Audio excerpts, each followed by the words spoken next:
In the spring of 2019, a team of geneticists led by researcher Inigo Olalde published a paper that was supposed to answer a tidy question about ancestry in Spain and Portugal. Instead, it exposed something far stranger sitting inside the DNA of ordinary people walking around Iberia today. The team had sequenced genome-wide data from 271 ancient individuals, stretching back 8,000 years, and cross-referenced it against modern populations. Somewhere in that mountain of genetic code, one detail kept surfacing that nobody had set out to find. A trait that should have been simple to trace, brown eyes here, blue eyes there, kept refusing to sort cleanly into either category. It landed in between, again and again, in a pattern that tracked almost perfectly with the most turbulent migration corridors on the entire peninsula. That in-between color was Hazel. And what the researchers were staring at was not a footnote. It was a live record of collisions between populations that had never been fully reconciled, written into the eyes of roughly 1 in 20 people on the planet. When later teams tried to take that discovery further and predict hazel eyes directly from raw DNA, the way they could already predict brown or blue, the models broke down.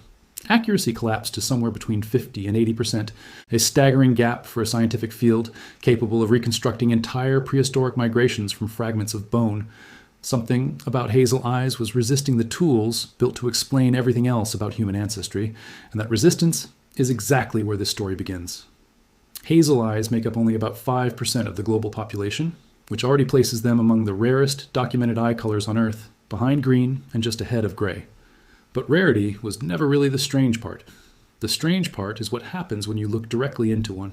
A hazel eye is not brown. It is not green. It is not gold. Under one light it reads as warm amber circling the pupil, and under another it shifts toward moss or olive at the rim. And neither reading is wrong because the eye is not hiding a single fixed color behind a trick of perception. It is generating color in real time, differently, every single time the light changes. The mechanism starts with pigment. Inside a hazel iris, there are 2 forms of melanin present at once, unevenly distributed across the tissue. Eumelanin, the pigment responsible for browns and blacks, concentrates heavily near the pupil. Pheomelanin, responsible for reds, oranges, and golds, spreads out toward the outer edge of the iris. Between those 2 zones, there is no clean boundary. There is a gradient, a smeared transition zone, and that gradient is where the visual complexity actually lives. Layered on top of the pigment is a physical process called Rayleigh scattering, the same phenomenon that turns the sky blue during the day. Light entering the eye strikes pigment molecules in the fibrous collagen structure of the iris and scatters at wavelengths that depend on the angle and intensity of the light source. Change the light, and the scattering pattern changes with it. Change the scattering pattern, and the perceived color shifts. Hazel eyes are not changing because the underlying pigment is changing. They are changing because the eye was never displaying one true color to begin with. It was always displaying an interaction, and interactions are unstable by nature. For most of the 20th century, eye color was taught as a textbook case of simple Mendelian inheritance. Brown was dominant, blue was recessive, 2 genes did the work, and a Punnett square could tell you the odds before a child was even born. That model was elegant, tidy, easy to teach, and almost entirely wrong. It began collapsing the moment researchers sequenced enough genomes to look closely, and nowhere did it fail more completely than with hazel eyes. The 2 central genes are OCA2 and HERC2, sitting side by side on chromosome 15, working together to regulate how much melanin gets deposited into the iris. People with high melanin output land on brown. People whose HERC2 variant suppresses OCA2 activity almost entirely land on blue. Hazel sits in the uneasy middle, producing an intermediate melanin level that is inherently less stable and less predictable. But OCA2 and HERC2 are only the headline. More than a dozen additional genes contribute meaningfully to the final outcome. SLC24A4 and SLC45A2 help determine where along the color spectrum an iris ultimately settles. TYR and TYRP1 shape undertone, the difference between a warmer hazel that leans brown and a cooler hazel that leans green. ASIP and IRF4 influence how light scatters inside the iris tissue itself, feeding directly into the shifting, unstable quality that makes hazel eyes so visually unreadable. None of these genes act alone. They interact, amplify each other, and suppress each other in combinations that researchers are still mapping today. The practical consequence shows up the moment you try to predict eye color from a DNA sample. Brown and blue can be called correctly 90 to 95% of the time using established forensic tools like IrisPlex. Hazel drops that number to somewhere between 50 and 80%. That is not a small gap sitting at the margins of the science. It sits directly at the center of the trait. To understand why hazel eyes are so unstable, you have to go back to the very beginning of modern eye color itself. Brown is the ancestral state, and this is not disputed. Early Homo sapiens carried high iris melanin as a direct adaptation to intense equatorial ultraviolet radiation, and for the overwhelming majority of human history, brown eyes were not a variation among options. They were the only option that existed. Blue eyes are younger, though considerably older than most people assume. A widely cited 2008 study out of the University of Copenhagen, led by geneticist Hans Eyberg, traced blue eyes to a single mutation near the HERC2 gene and placed its emergence somewhere between 6,000 and 10,000 years ago, all descending from one common ancestor. Later, ancient DNA work pushed that timeline back even further, identifying blue-eyed genetic markers in the remains of hunter-gatherers who lived in Europe well before the arrival of the first farming populations. Blue eyes, in other words, were already established across parts of Europe long before agriculture ever reached the continent, and that detail becomes critical once you understand what happened next. Around 8,000 years ago, farming populations began moving into Europe from Anatolia, in what is now Turkey, carrying with them a genetic profile dominated by high melanin, brown-eyed ancestry. The hunter-gatherers already living across the European landscape carried, in large numbers, the newer blue-eyed lineage. When these two populations began meeting, mixing, and having children across the length of the continent, something became genetically possible that had essentially never existed before at scale, an intermediate melanin output landing somewhere between the two extremes. That collision is almost certainly where hazel eyes entered the human gene pool in meaningful numbers. Not one mutation, not one moment, but a slow population-level convergence, playing out across generations and geography. The first hazel-eyed humans were not an anomaly. They were the direct, measurable consequence of two very different genetic histories meeting on the same continent. That collision happened broadly across Europe, but it did not distribute evenly, and that raises an obvious question. Why did hazel eyes end up concentrating so heavily in one specific region rather than spreading out uniformly? The answer is geography, and the Iberian Peninsula sits in a position almost too precise to be a coincidence. Spain and Portugal occupy the exact intersection point between two major migratory corridors. Populations moving south out of northern and central Europe carried the blue-eyed legacy of the hunter-gatherers, later reinforced by additional waves from the Eurasian steppe. Populations moving north out of Africa, across the narrow strip of water separating the two continents at the Strait of Gibraltar, carried ancestry dominated by higher melanin and brown eyes. Iberia absorbed both of these streams, not once, but repeatedly, across multiple waves spanning thousands of years, and no other landmass in Europe sits at quite that same crossroads. Climate reinforced what geography made possible in the first place. Hazel eyes cluster most heavily in temperate zones, where an intermediate melanin level carries a genuine practical advantage. Push too far north, and low-light environments favor lighter eyes optimized for dim conditions. Push too far south, and intense ultraviolet exposure makes higher melanin functionally necessary for eye protection. Iberia sits in neither extreme. It occupies a temperate middle band where intermediate pigmentation is not a genetic compromise forced by circumstance, but an environmentally coherent fit, a color that actually made sense for the climate its carriers were living in. Then came a period that intensified everything that came before it. Between the years 711 and 1492, nearly 8 centuries of Muslim rule across the Iberian Peninsula, widely known today as the Al-Andalus period, brought sustained and substantial gene flow northward out of North Africa. This was not a brief episode of contact. It represented generation after generation of population movement, intermarriage, and settlement, concentrated in a region that had already been absorbing layered ancestry for thousands of years before it began. Iberia did not invent hazel eyes. It built, over an extraordinarily long timeline, the precise genetic conditions required for hazel eyes to become common rather than rare. The 2019 study led by Olalde traced these conditions across the full 8,000 years with unusual clarity, and what it revealed was not a region that simply replaced one ancestry with another over time. It was a region that accumulated layer after layer and never fully shed any of them. The sequence begins around 5500 BCE, when the first farming populations arrived from Anatolia, carrying brown-eyed ancestry and settling directly over the lighter-eyed hunter-gatherer populations already present across the peninsula. That alone created expanded genetic conditions for intermediate eye color to emerge. But the most dramatic shift came later. Between roughly 2200 and 900 BCE during the Bronze Age, incoming groups carrying steppe ancestry from the Pontic-Caspian region swept into Iberia and, according to the genetic evidence, displaced approximately 40% of the existing male gene pool. Y-chromosome haplogroups that had dominated the peninsula for millennia were almost entirely erased within a relatively narrow window of time. The evidence strongly suggests this migration was male-biased, meaning it accelerated the replacement of paternal lineages while leaving maternal ancestry considerably more intact, more mixed, and more continuous with what had come before. The Roman period that followed shifted Iberian genetics further, pulling in additional Mediterranean ancestry through centuries of sustained trade, military movement, and settlement. North African ancestry entered more substantially during this same broad era, partly channeled through Roman administrative and trade networks, and partly through the earlier presence of Phoenician and Punic traders and colonists who had already established coastal settlements along the peninsula centuries before Rome ever arrived. Then came Al-Andalus, and nearly 8 centuries of concentrated North African gene flow layered the deepest and most sustained admixture the peninsula had yet absorbed. Each historical wave left something measurable behind.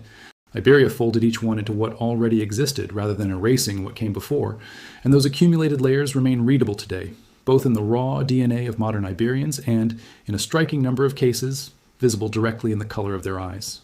The haplogroup data turns this entire migration history into something concrete and measurable. On the paternal side, haplogroup R1b dominates modern Iberian populations, carried by somewhere between 60 and 70% of Iberian men, with the specific subclade R1b DF27 appearing at especially high frequency across both Spain and Portugal. This is the direct genetic echo of that Bronze Age steppe migration, the wave that reshaped Iberian Y chromosome ancestry so thoroughly that older lineages were nearly wiped from the record.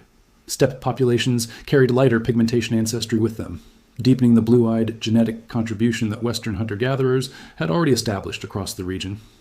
The North African genetic signal has never disappeared either. Branches of haplogroup E1b1b, particularly the subclades EM81 and EV13, appear in roughly 5 to 15% of Iberian men today. Haplogroup J, in both its J1 and J2 branches, accounts for another 5 to 10%, reflecting Phoenician, Punic, Roman era, and later Levantine contributions to the gene pool. These paternal lineages carry brown-eyed ancestry that met and combined with the lighter-eyed populations already established across the peninsula long before they arrived.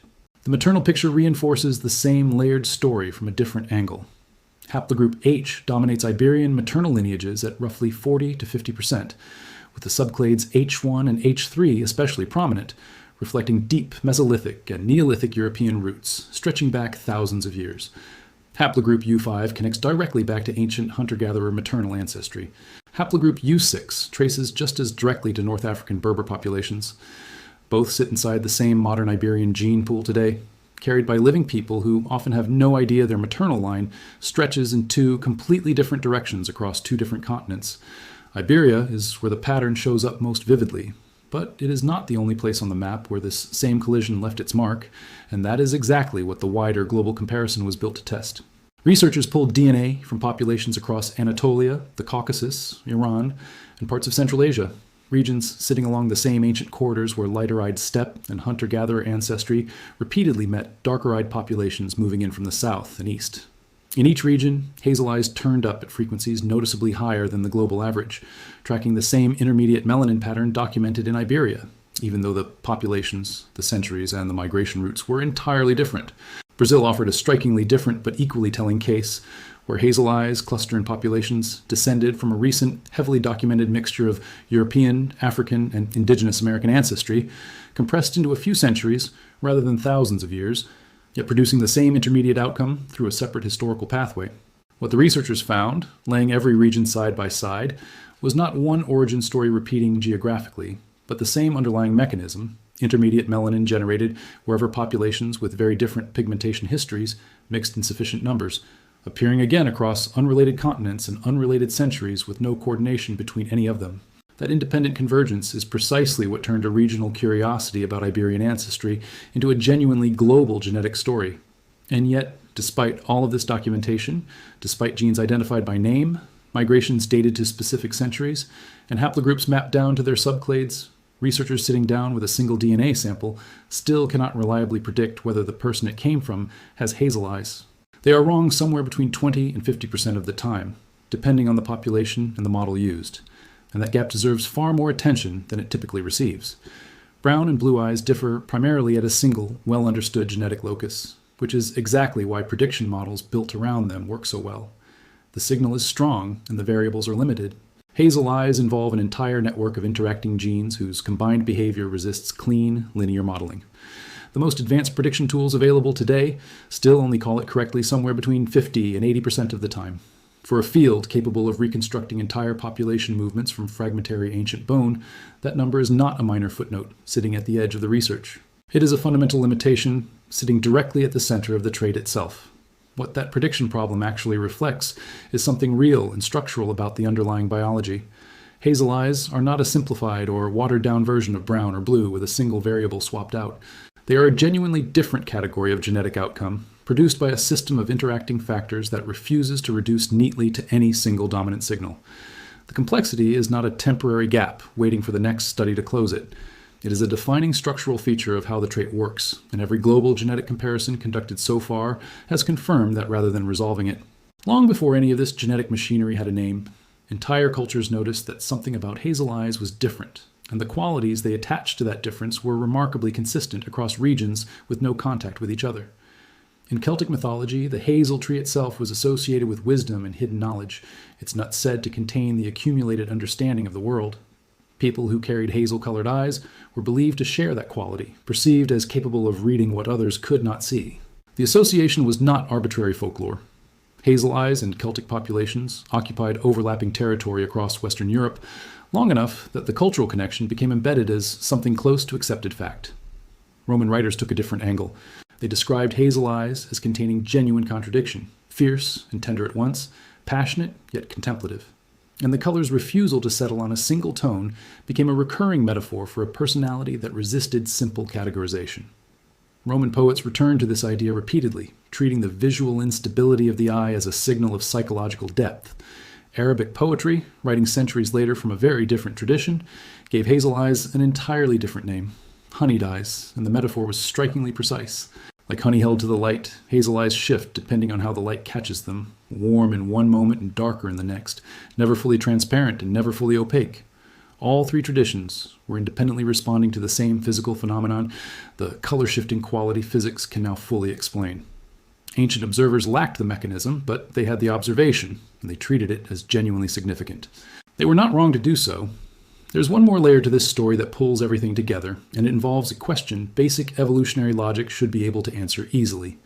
If hazel eyes are rare enough to be visually striking, and striking enough to be considered attractive across multiple independent cultures, evolutionary theory suggests the underlying trait should have spread over time and become progressively more common. Rare traits that confer any kind of reproductive advantage typically do become less rare the longer they persist. And yet, hazel eyes have remained locked at roughly 5% of the global population for as long as the historical and genetic record allows scientists to measure. That stability is not an accident, and it is not simply the trait failing to spread. It is an active mechanism holding it in place. That mechanism is known as frequency-dependent selection, and it operates on a straightforward underlying principle that the reproductive value of a visible trait is partly determined by how common or rare that trait happens to be within a given population at any given time.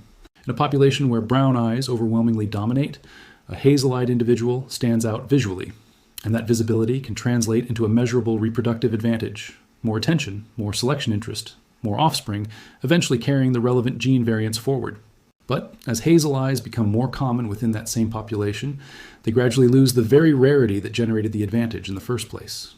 The selection pressure weakens as the trait spreads, the frequency stabilizes rather than continuing to climb, and an equilibrium point emerges.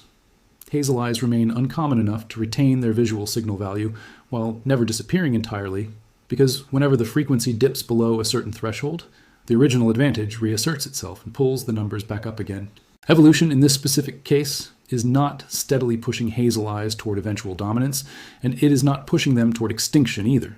It is actively maintaining them within a narrow, specific range, generation after generation. Geography compounds this stabilizing effect even further.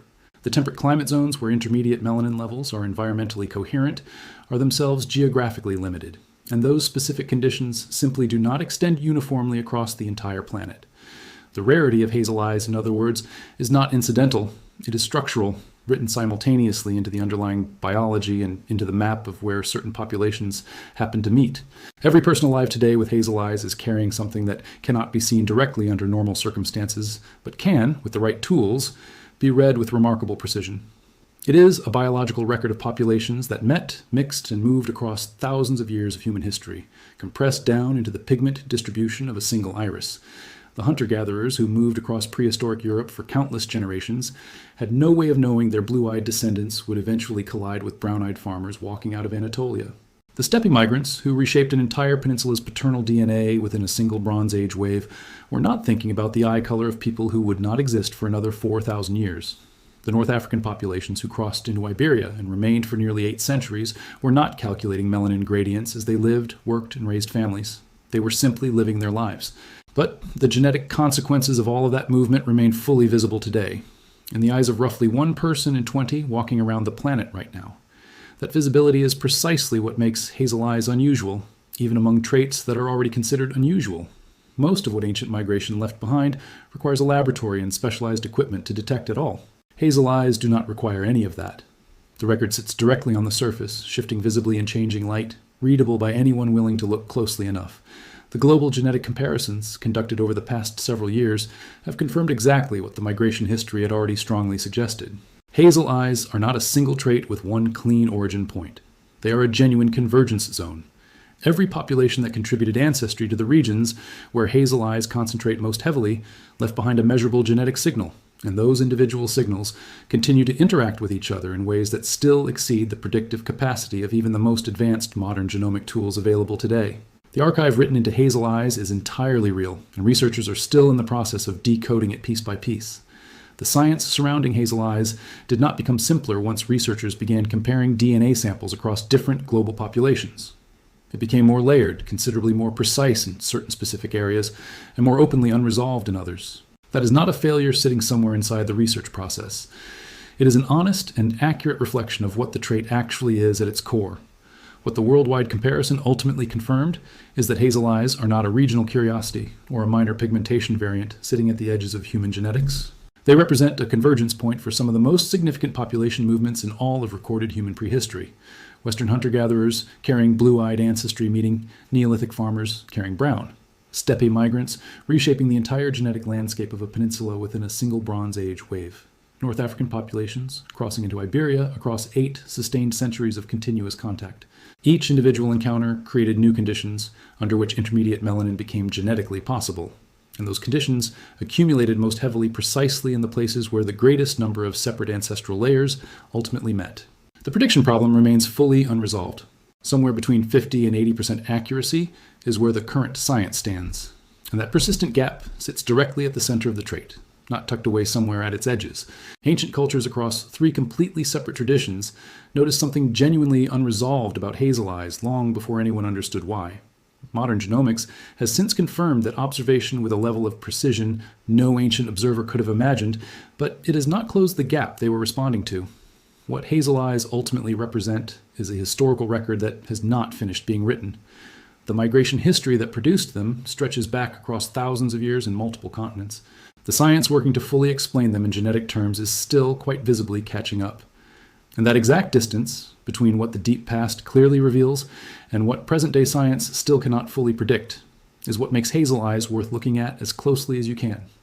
If you carry them yourself, or if someone close to you does, you are looking at a living fragment of a migration story that took thousands of years and multiple continents to write, still unfolding in real time every single time the light shifts.